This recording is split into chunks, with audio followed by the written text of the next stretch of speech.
sounds like a story to me, some crazy fable that you would not believe. Oh, but ain't she... Welcome to the Avram Davidson universe, where we listen to some of the greatest stories ever written, adored by Ursula Le Guin, Neil Gaiman, Leonard Nimoy, Ray Bradbury, and Stephen King. Enjoy classic tales such as Are All the Seas with Oysters, The Golem, Sources of the Nile, and many others. Hey everybody, welcome to this episode of the Avram Davidson universe. I'm going to keep them coming. So as I think most of you know by now, I'm really trying to get different voices and folks listening and learning about Avram Davidson. And today I'm excited to have Damon LaTorella. He's a writer and comedian out of Orlando, Florida. And he's a former voice actor, or he was the former voice actor for Super Mario Logan. Today we are going to be listening to the Cobblestones of Saratoga Street, which was originally published in Ellery, Queens Mystery Magazine in April 1964. As always, if you are interested in hosting an episode of the Avram Davidson universe or interested in being a guest, let me know. We still have about 50, 60 stories that have been recorded and are ready to discuss. We haven't even done a line killer story yet, so raise your hands and let me know if you're interested. Damon, thanks for joining me today. No, thank you, Seth, for having me. Pleasure to be here. Yeah, so before we get started, tell us what you're up to these days. So right now, I'm just sort of, hanging out with friends, playing board games. I'm going to start hosting trivia locally. Don't know where that's going to be yet, but that is something that I am doing. And I'm taking improv classes at SAC Improv in Orlando, Florida. Very cool. Excellent. Well, how did you first learn about Avram? Whenever I was growing up, there was a little book on one of my library shelves that was just all dusty and in the corner. It was a combination book of The Karchi Rain and The Road Dragon. And I was super interested in it and ended up taking a read to it and was very impressed by it. And then years later, I was able to stumble upon the investigations or the journeys of Dr. Esterhazy. And Yeah. and I'm interested in those as well. And then since I've been, talking with you, I've been reading a lot more. And we'll go into the story we're going to do today. But any other stories pop out at you that you've been checking out? So, like I said, I kind of want to go back through the Karchi Rain and the Road Dragon now that I'm associated, because honestly, I remember it being it was so adventurous. It was such an adventurous story, and there was a lot of background to it. And there's so much you can do with that, so much room for that to grow and to really immerse myself in. And so that's really something that I'm interested in going back and reading. Great. Well, today, as I mentioned earlier, we're going to be listening to the Cobblestones of Saratoga Street, and curious why you chose this story. Sure. So the Cobblestones it's just a very simple, kind of humorous, in my opinion, very funny story about this cobblestone that's getting changed and all these people's different takes on it.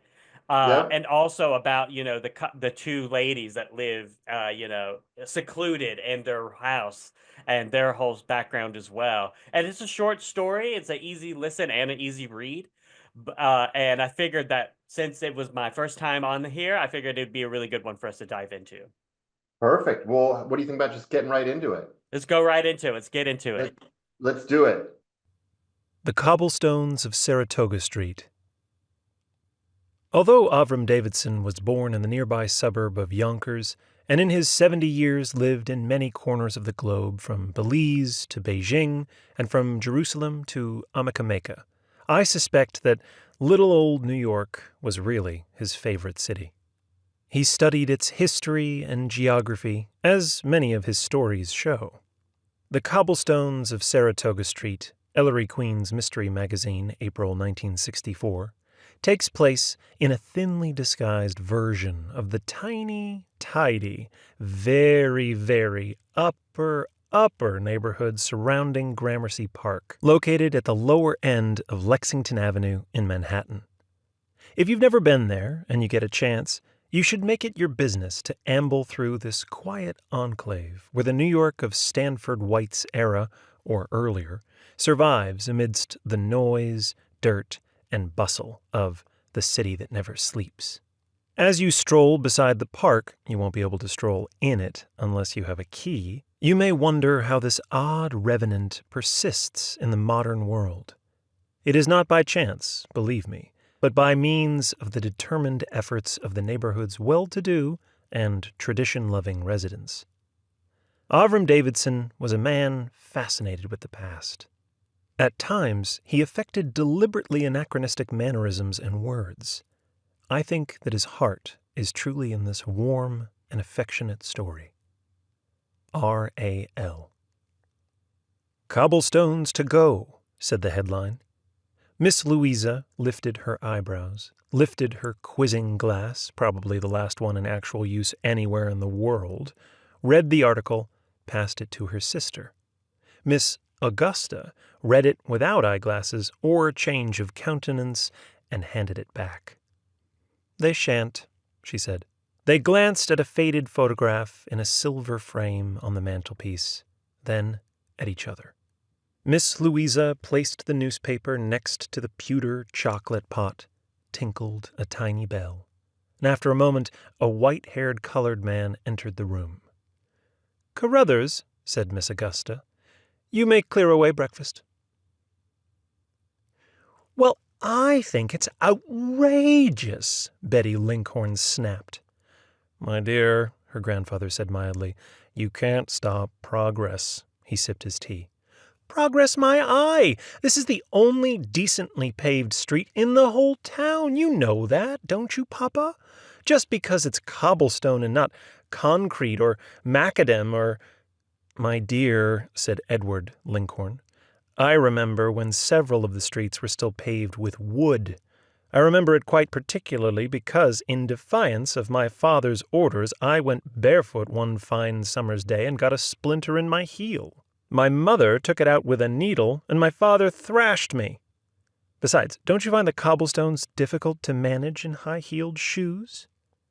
Betty smiled, not sweetly. "I don't find them difficult at all.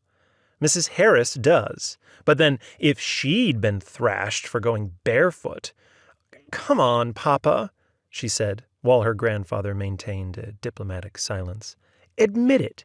If Mrs. Harris hadn't sprained her ankle, if her husband wasn't a paving contractor, if his partner wasn't C.B. Smith, the state chairman of the party that's had the city, county, and state sewn up for 20 years, Mr. Linkhorn spread honey on a small piece of toast. "If wishes were horses, beggars would ride. Well, what's wrong with that? And all mankind be consumed with pride. My dear, I will see what I can do." His Honor was interviewing the press.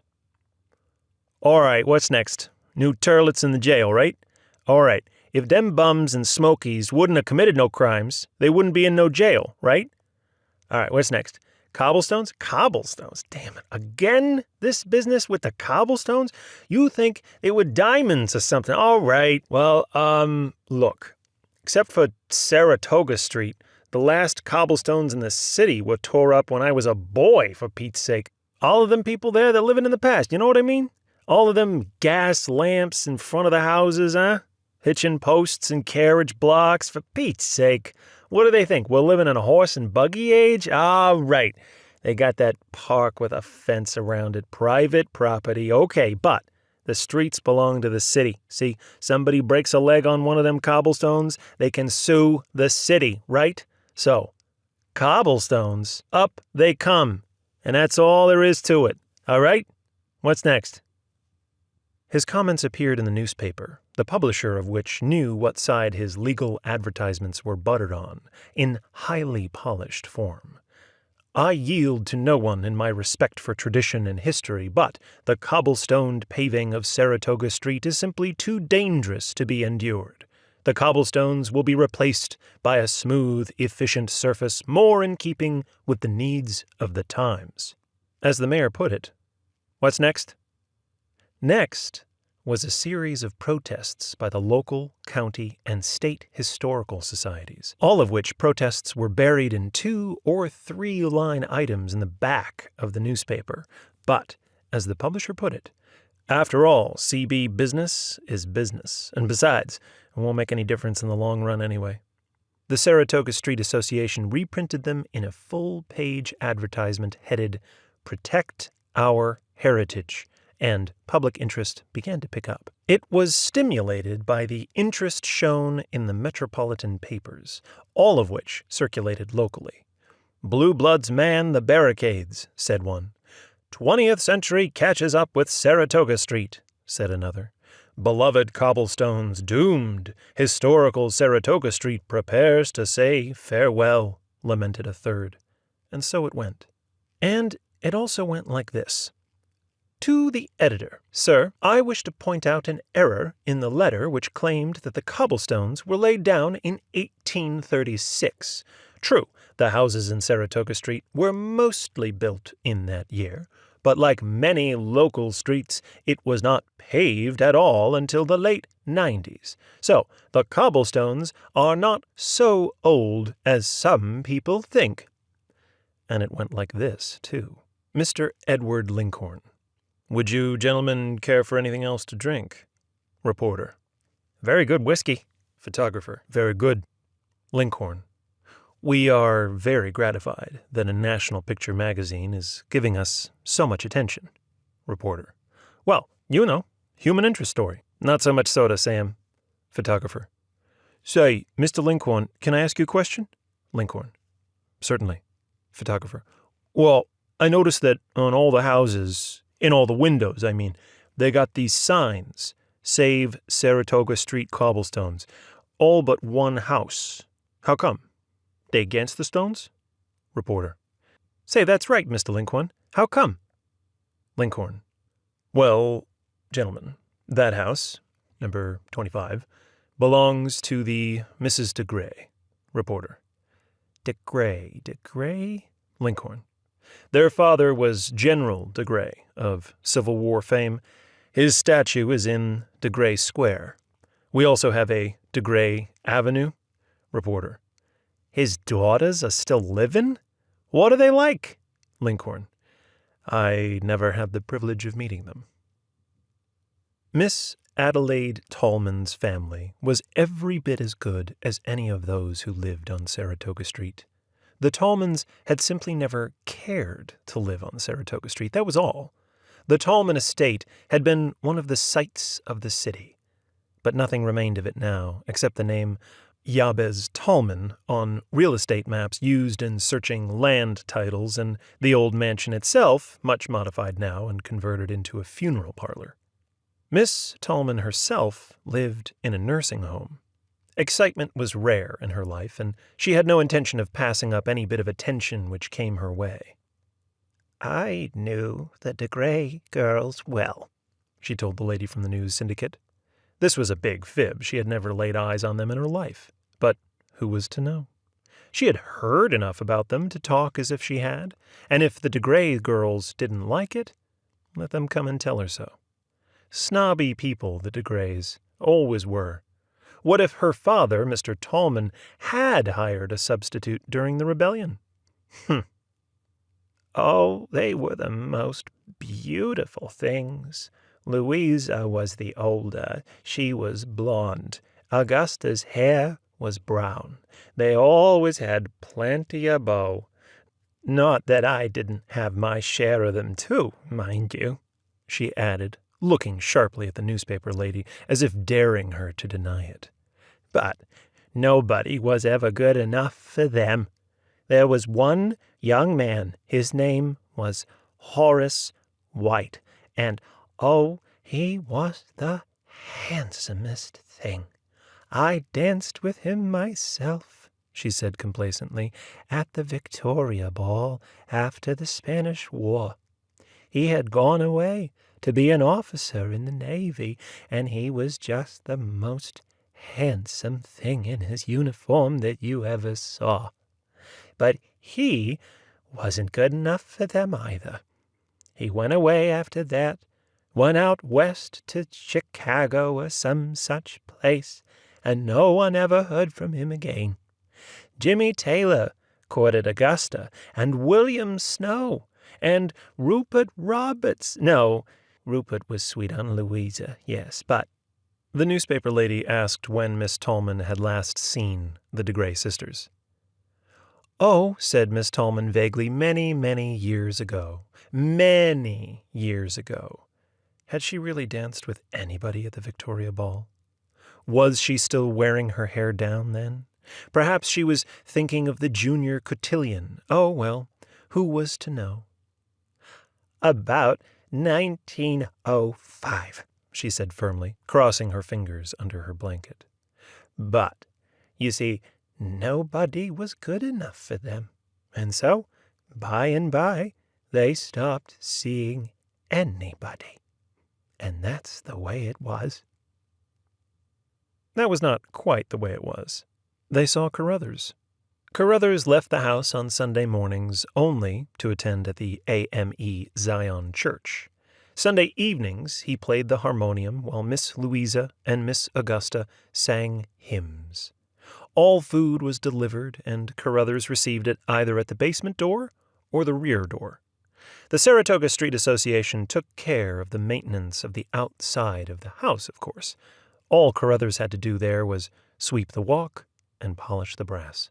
It must not be thought that because his employers were recluses, Carruthers was one too, or because they did not choose to communicate with the outside world, he did not choose to do so either. If, while engaged in his chores, he saw people he knew, he would greet them.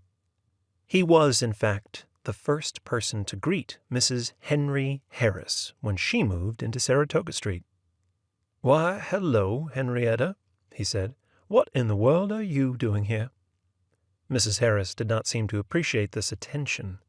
Carruthers read the papers, too. "What do they want to bother them old stones for?" he asked himself. "They've been here long as I can remember." The question continued to pose itself. One morning he went so far as to tap the Cobblestone story in the newspaper with his finger and raise his eyebrows inquiringly. Miss Augusta answered him. "They won't," she said. Miss Louisa frowned. "Is all this conversation necessary?" Carruthers went back downstairs. "That sure relieves my mind," he said to himself. "The newspapers seem to be paying more attention to the de Grey sisters than to the Cobblestones," Betty Linkhorn said. "Well," her grandfather observed, "people are more important than cobblestones. Still," he went on, "House of Mystery seems to be pitching it a little stronger than is necessary. They just want to be left alone, that's all. And I rather incline to doubt that General M.M. de Grey won the Civil War all by himself, as these articles imply." Betty, reading further, said, "Papa, except for that poor old Miss Tallman, there doesn't seem to be anyone alive outside of their butler who has ever seen them even." She giggled. "Do you suppose that maybe they could be dead for years and years? And old Carruthers has them covered with wax and just dusts them every day with a feather mop?" Mr. Linkhorn said he doubted it. Comparisons with the Collier brothers were inevitable, and newsreel and television cameras were standing by in readiness for, well, no one knew just what. And the time for the repaving of Saratoga Street grew steadily nearer. An injunction was obtained. It expired. And then there seemed nothing more that could be done. "It is claimed that removal would greatly upset and disturb the residents of Saratoga Street, many of whom are said to be elderly," observed the judge, denying an order of further stay.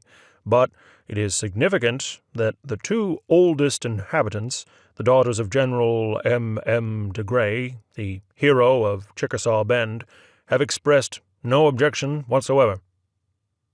Betty wept. "Well, why haven't they?" she demanded. "Don't they realize that this is the beginning of the end for Saratoga Street? First the cobblestones, then the flagstone sidewalks, then the hitching posts and carriage blocks. Then they'll tear up the common for a parking lot and knock down the 3 houses at the end to make it a through street. Can't you ask them?" Her grandfather spread his hands. "They never had a telephone," he said.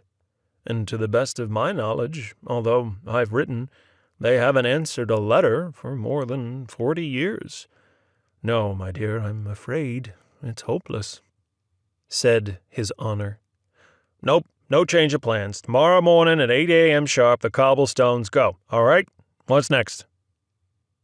At 8 that morning, a light snow was falling. At 8 that morning, a crowd had gathered. Saratoga Street was only 1 block long. At its closed end, it was only the width of 3 houses set in their little gardens. Then it widened so as to embrace the small park, common, then narrowed again. The newsreel and television cameras were at work, and several announcers described into their microphones the arrival of the Department of Public Works trucks at the corner of Saratoga and Trenton Streets, loaded with workmen and air hammers and pickaxes at exactly 8 o'clock. At exactly 1 minute after 8, the front door of number 25 Saratoga Street at the northwest corner swung open. The interviewers and cameramen were, for a moment, intent on the rather embarrassed crew foreman and did not at first observe the opening of the door. Then someone shouted, "Look!" and then everyone noticed. First came Carruthers, very erect, carrying a number of items which were at first not identifiable. The crowd parted for him as if he had been Moses and the crowd the Red Sea. First, he unrolled an old, but still noticeably red, carpet. Next, he unfolded and set up 2 camp stools. Then he waited. Out the door came Miss Louisa de Grey, followed by Miss Augusta. They moved into the now absolutely silent crowd without a word, and without a word they seated themselves on the camp stools, Miss Louisa facing south, Miss Augusta facing north. Carruthers proceeded to unfurl 2 banners and stood, at parade rest, so to speak, with one in each hand. The snowy wind blew out their folds, revealing them to be a United States flag with 36 stars and the banner of the Army of Tennessee, and while at least 50 million people watched raptly at their television sets, Miss Louisa drew her father's saber from its scabbard and placed it across her knees. And Miss Augusta, taking up her father's musket, proceeded to load it with powder and ball and drove the charge down with a ramrod.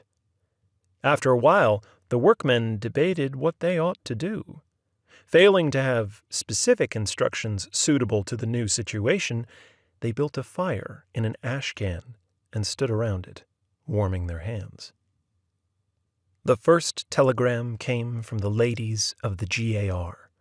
The second, from the United Daughters of the Confederacy. Both, curiously enough, without mutual consultation, threatened a protest march on the City Hall.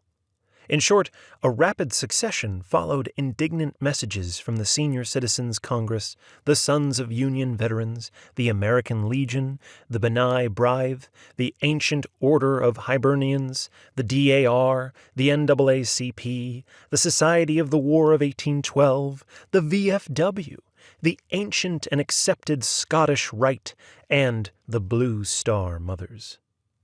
After that, it became difficult to keep track. The snow drifted down upon them, but neither Lady nor Carruthers moved a 32nd of an inch. At 27 minutes after 9, the mayor's personal representative arrived on the scene. His ability to speak publicly without a script had long been regarded by the mayor himself as something akin to sorcery. "I have here," the personal representative declared loudly, holding up a paper, "a statement from His Honor announcing his intention to summon a special meeting of the council for the sole purpose of turning Saratoga Street into a private street. Title to be vested in the Saratoga Street Association." Then the crowd cheered, and the personal representative held up his hands for silence. "Then, in the event of anyone sustaining injuries because of cobblestones, the city won't be responsible." There were scattered boos and hisses. The representative smiled broadly, expressed the municipality's respect for tradition, and urged the Misses de Grey to get back into their house, please, before they both caught cold. Neither moved. The mayor's personal representative had not reached his position of eminence for nothing. He turned to the DPW crew. "Okay, boys, no work for you here. Back to the garage. In fact," he added, "take the day off." The crew cheered. The crowd cheered. The trucks rolled away. Miss Louisa sheathed her sword. Miss Augusta unloaded her musket by the simple expedient of firing it into the air. The mayor's representative ducked and was immortalized in that act by 20 cameras. The Misses de Grey then stood up. Reporters crowded in and were ignored as if they had never been born. Miss Louisa, carrying her sword like an admiral, as the two sisters made their way back to the house, observed Betty and her grandfather in the throng. "Your features look familiar," she said. "Do they not, Augusta?" "Indeed," said Miss Augusta. "I think he must be Willie Linkhorn's little boy, are you?" Mr. Linkhorn, who was 70, nodded. For a moment he could think of nothing to say. "Then you'd better come inside. The girl may come too. Go home, good people," she said, pausing at the door and addressing the crowd, "and be sure to drink a quantity of hot rum and tea with nutmeg on it." The door closed on ringing cheers from the populace. "Carruthers, please mull us all some port," Miss Louisa directed. "I would have advised the same outside, but I'm not sure the common people would care to drink port. Boy," she said to the gray-haired Mr. Linkhorn, "would you care to know why we have broken seclusion of 60 years and engaged in a public demonstration so foreign to our natures?" He blinked. "Why, I suppose it was your attachment to the traditions of Saratoga Street, exemplified by the cobble—" "Stuff," said Miss Augusta. "We don't give a hoot for the traditions of Saratoga Street, and as for the cobblestones, those dreadful noisy things, I could wish them all at the bottom of the sea." "Then—" The sisters waved to a faded photograph in a silver frame on the mantelpiece. It showed a young man with a curling mustache, clad in an old-fashioned uniform. "Horace White," they said in unison. "He courted us," the elder said. "He never would say which he preferred. I refused Rupert Roberts for him. I gave up Maury Stone. My sister sent Jimmy Taylor away, and William Snow as well. When Horace went off to the Spanish War, he gave us that picture. He said he would make his choice when he returned. We waited." Carruthers returned with the hot wine and withdrew. The younger sister took up the tale. "When he returned," she said, "we asked him whom his choice had fallen on. He smiled and said he'd changed his mind. He no longer wished to wed either of us, he said. The street had been prepared for cobblestone paving. The earth was still tolerably soft, and we buried him there, 10 paces from the gas lamp and 15 from the water hydrant, and there he lies to this day, underneath those dreadful noisy cobblestones. I could forgive, perhaps, on my deathbed, his insult to myself, but his insult to my dear sister, that I can never forgive." She poured 4 glasses of the steaming wine. "Then," said Mr. Linkhorn, "you mean—" "I do. I pinioned him by the arms, and my sister Louisa shot him through his black and faithless heart with father's musket. Father was a heavy sleeper and never heard a thing." Betty swallowed. "Golly!" I trust no word of this will ever reach other ears. The embarrassment would be severe. A scoundrel, yes, was Horace White, said Miss Augusta. But, and I confess it to you, I fear I love him still. Miss Louisa said, And I. They raised their glasses to Horace White.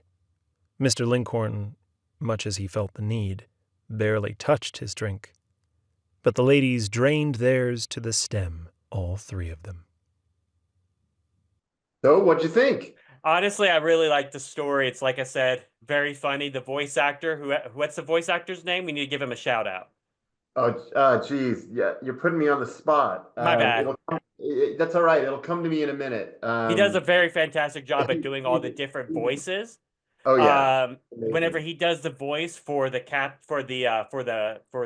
honor for the judge, I laugh every time. It's such a great. Reminds me so much of John Mulaney. His accent that he does is perfect. Yeah, no, and I'll get his name. He is incredible. He's done a lot of the episodes stories for me. I'm just having a brain freeze. No worries. Yeah. I'm sorry I put you on the spot. No, that's fine. But yeah, what else? Any other thoughts come to mind? So like I said, I really like the story. It's really funny. I think that the whole idea of, like all these different people like bickering like in their own individual houses about one block paved road that just happens to be cobblestone, and it became like a riot, right? Like people are like marching through the streets over this, and I was like, I thought it was really funny because to me it's such a simple thing, but like people who lived in that area probably really cared about like the historical value, and obviously it's it's historical fiction, but you know what I mean? Like it really goes in depth with all these different things, and I really love that. I was thinking a little about do you guys have Nextdoor? The online? I was thinking about how that would happen today, and you could just imagine the passion that would go by. I mean, nobody likes change. You're Right. always going to get I mean, everything's so polarized right now. True. Right? Yeah. So if you posted something on Nextdoor about, I don't know, the local pool is going to be going, or the cobblestone. Oh, for sure. It's just going to be. It'd be a disaster. It'd be a disaster. 500. I'm pretty sure I would be marching for sure if my pool was getting evicted from my. I need that pool. I need to swim sometimes. You know what I mean? Right. And if something as historical as like streets that haven't been repaved, right? Like cobblestones, like from what I understand, they're actually very durable. Like they last a long time, right? Oh, yeah. And they're like old, in terms of how they're built and how they're made. And so they're a little rickety, they're not completely smooth, but I think that the durability really matters, and the historical value to it because they're so old. So people like actually caring about that to such a degree, I think is really nice. I think it makes it kind of a warming story. But then you get into why the two people who are, secluded in their house want to keep the road as a cobblestone, or, just kind of preparing for it just in case it does go away. I think that like reveal was really good. I was thinking about the DeGray sisters, and couple thoughts that I had, and I probably should go back and read it again, but differentiating between the two of them, I think, is very hard. They just seem they're so tethered together. They really are. They seem like they were literally one person a lot of the time. Twins. And then the other part I was thinking about is what would have happened. I'm curious, what do you think would have happened had they actually uncovered the cobblestones? So that's what I always thought was really funny, because they literally, the sisters came out of the house with a musket and an old sword from 18 something, right? They were about to fight to the death. They were not about to let somebody take them into custody over a dead body that was under there for years. But realistically speaking, nobody would have known who put it there, right? Like the only person who would have known is probably Carruthers, and he works for the two, and he needs a job, so he's probably going to keep his mouth shut, right? Yeah, but you got to figure, I mean, with modern, well, this is a while ago, but with modern technology. You got to figure the musket ball that they're going to find within the guy. Yeah. Um, I'm sure uh, that they would have traced it back eventually, but they're so old that they would have figured something out, you know? Like it's hard to really get into the specifics on that because like the sisters are, you know, they're elderly, you know, they're not young people. This happened when they were so young. So like we're talking like 50 years, you know? right, right. Let's assume that they are discovered as the ones who did murder him. Do you think they'd make their stand to the death? I mean, if it was right then and there, absolutely. Like they were prepared to stab people, you know, shoot. They're at least gonna get one officer in the chest with that musket. You know what I mean? They were about to really go off. But realistically speaking, it would have took a little bit more time. I just thought it was so funny that they went out there with a musket and a sword like that. And like it felt ceremonial when you don't understand the context, right? It felt very Right. much like they're just there, you know, representing their house and their heritage, but then you find out that they killed a guy. Well, they're very stoic about nothing's going to happen. Don't worry. Right. Very stoic about it as well. I very agree with that. Like even afterwards they were having that conversation. They were like, we didn't really care that that the cobblestones were going to be left up, like replace them, but we just care more about making sure nobody finds out about the dead body. Exactly. All right, let's talk about Carruthers a little bit. Yeah. I mean, what do you think he knows? And he also seems somewhat sort of detached. What are your thoughts on Carruthers as a character and what you thought he may or may not know? So it actually does say here, I think there's a moment where he is like pouring some port for everybody. You know, he probably does know about the whole situation. Like he's the butler for these people for years, you know what I'm saying? Like there's no way that he didn't help bury the body, right? Like he was probably the one actually doing all the work while the other two ladies were inside drinking port, you know, as if nothing happened, maybe with a shaky hand because they were nervous. But Carruthers probably took care of the whole thing and then just thought, well, I'm getting paid. You know, I should probably just keep this under wraps because even if these people did something bad, I'm out of a job. You know what I mean? All right. If you were going to adapt this story, how would you do it? What would you do? So I actually thought about this, and the thing is that it would have to be a short film, very, very short, very like episodic, almost like you would see like those movies or those shows where like each episode is its own story, right? So this would be an episode in that sort of series or its own short film. And just kind of more on the path of like comedy writing versus on the path of like, oh, this is like some crazy mystery, right? Because at the end of the day, it's about like some cobblestones being removed and being replaced, and everybody's in a ruckus about it, right? Which to me, like, I kind of understand a little bit of the historical significance, like, of why they might want to, but from my perspective, it's really ridiculous and funny. So, really playing it up, like, making people really freak out, like, be very, very intensely, like, passionate about this street, is how I would take it in that direction. I was thinking, it was funny because I was thinking about a short, but I was also thinking you could make it funny, but also a little bit more epic in the sense that you could go back and you could keep going back into time. So the focus wouldn't necessarily be just on the story itself as we see it, but going all the way back to the love story between Horace Oh, and that's true. the sisters and how And you they're could really fighting play with that each up other. too. Like the way Yeah, that and because from what I remember, Horace went to war and said, "I'm gonna want to date one of you two, and but I'll tell you when I come back." He yeah, leaves, fucking has a ball as a army person, right? So you probably could get some shots of him like having multiple different relationships in his whole life.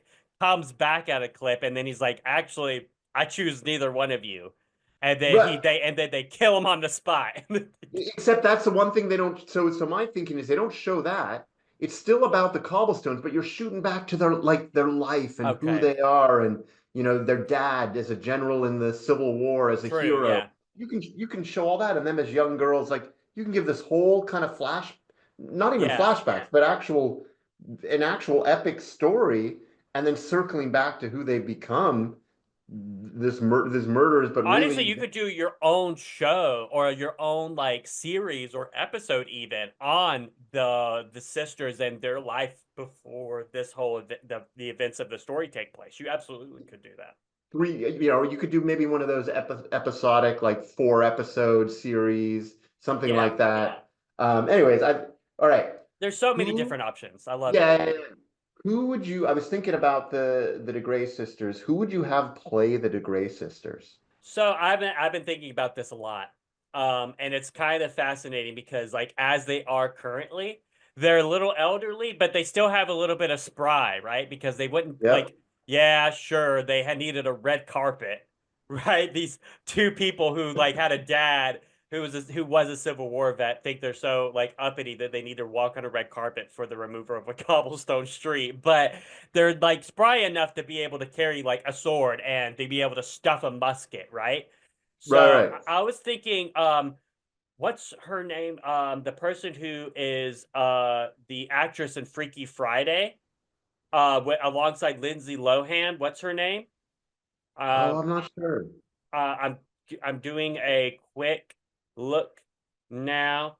Her name is Jamie Lee Curtis. I could see Oh my Jamie Lee God. Curtis being Jamie Lee one of the Curtis. two. Yeah, Yeah. I think Jamie Lee Curtis, I know she was just in that movie that won Academy Awards.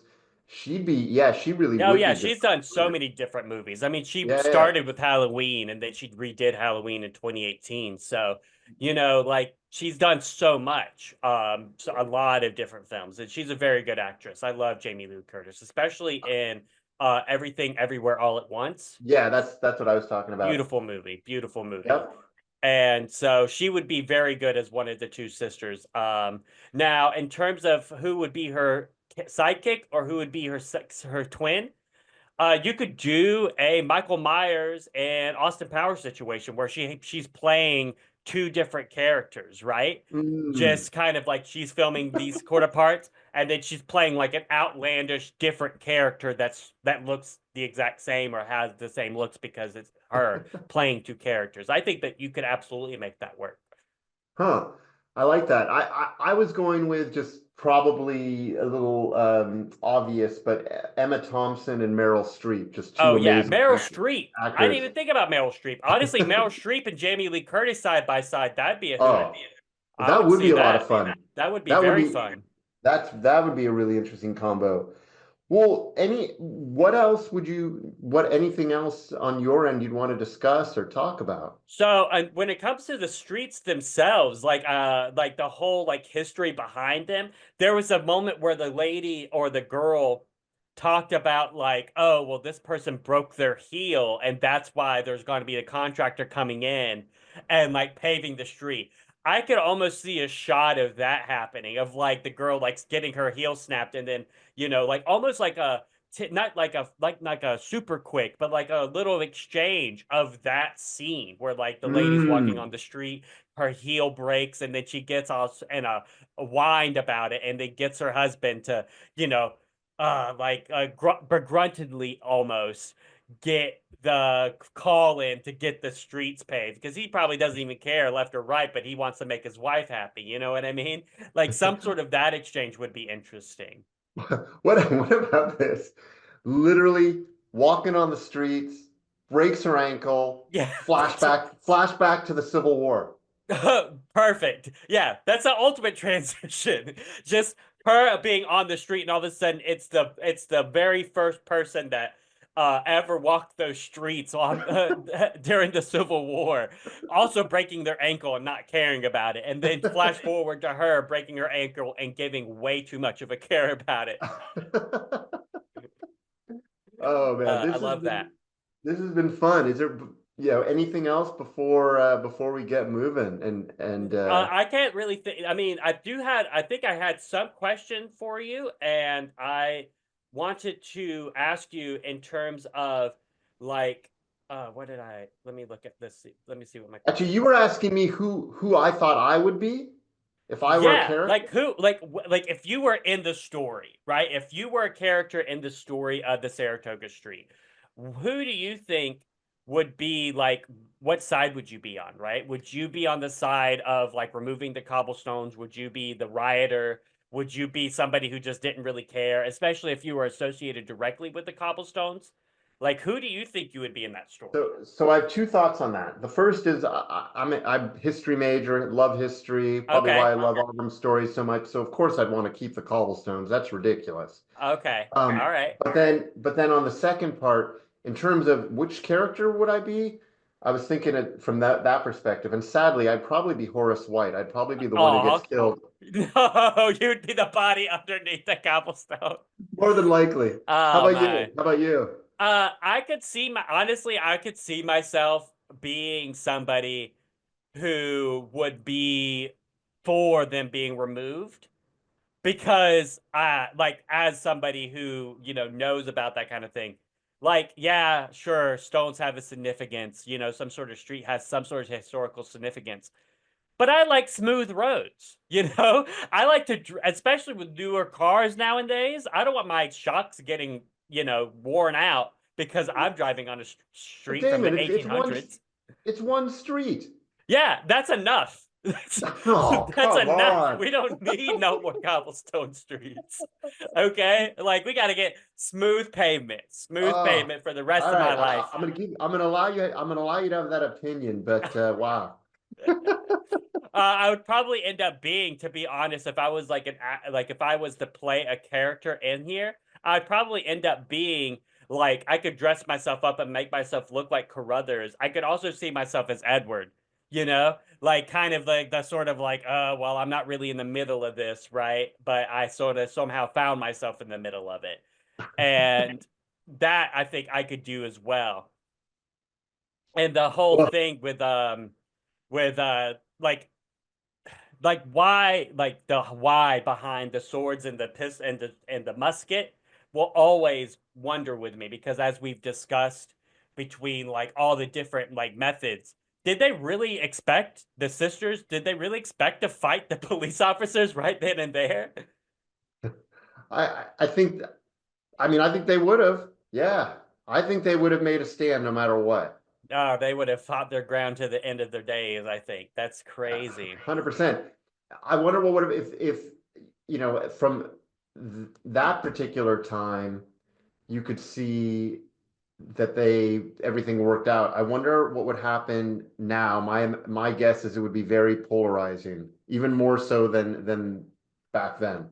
Oh yeah, I mean, well, especially if those cobblestones lasted until the 2024s and they're still very stable, I think that people would have even more of a riot because of like how the new pavements are made, right? Like we Yeah. can argue day and night about how like pavement is made to such a degree that it's meant to deteriorate so that it can be replaced, right?